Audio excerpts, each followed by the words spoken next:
Hey, closet dwellers and bold move makers. It is time for another Uncloseted Riff and Rant. And guess what? We are down to the number one way to make shit happen. To believe that you can actually do it. We have been working on this ways to get out of your shit now for 10 episodes, except for the one, again, I'm going to say it again, the one that was a 300 episode celebration. And, this 10 brutally honest, non-scientific, non-guru ways to get your shit together has been a really fun journey for me, because every time I get to talk about it, I learn something for myself. And this last one is so interesting because I recorded a couple of these before this one that we're recording. And I realized as I was recording them that my little computer was working really, really hard and it was making really loud noises. And I'm like, screw it, I'm going forward, because most shit is short-lived and self-created. So let me break that one down for you. The reason my little computer was making so much noise was because it was working hard because I had too many apps open. I had too many programs running. I know this and I always forget it, but I didn't realize until I'd already recorded like 2 other episodes. So if you listen to those previous episodes, I apologize now for that little fan sound, but I'm not going to go back and fix it, because you know what? That shit's short-lived. It's 5 or 10 minutes out of all the podcasting episodes that sound that way. And it isn't the first or last time it's going to happen. I want you to understand that some of this stuff that happens, man, when the shit hits the fan, it's only going to happen for a little while.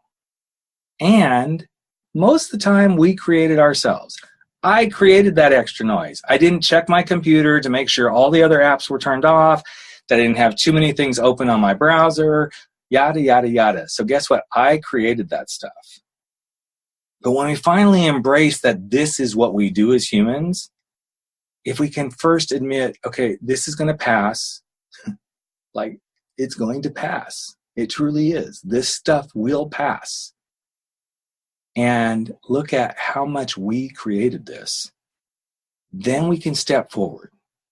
Then we can truly step forward to doing the things we want to do. And if you hear some papers rustling, because it's got a note that I want to read. Because here's what it is. It's all about mind over matter.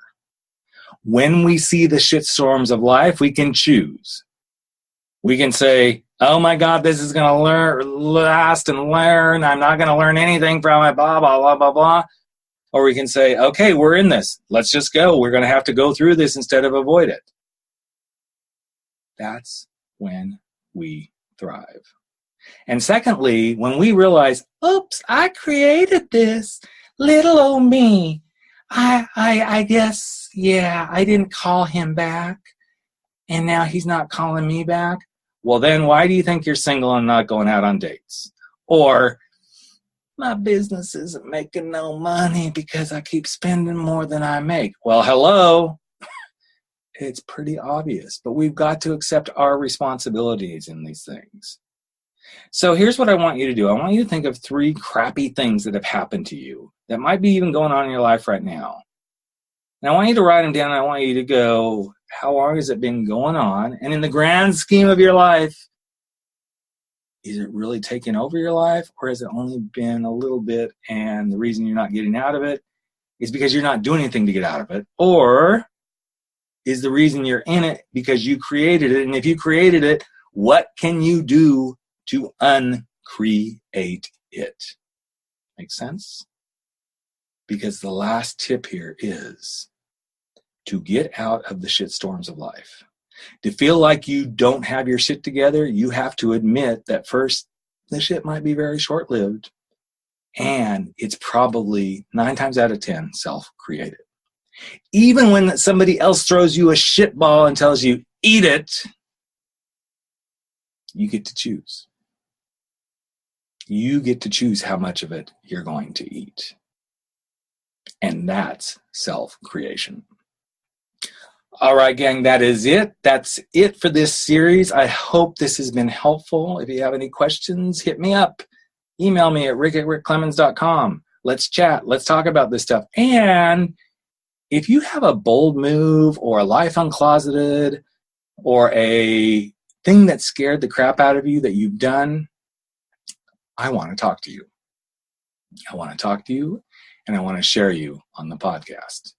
And those days are coming, and I want to start recording some of these stories from listeners just like you. What is the bold move you've made? What are you doing to live your life uncloseted? How are you living life on your terms?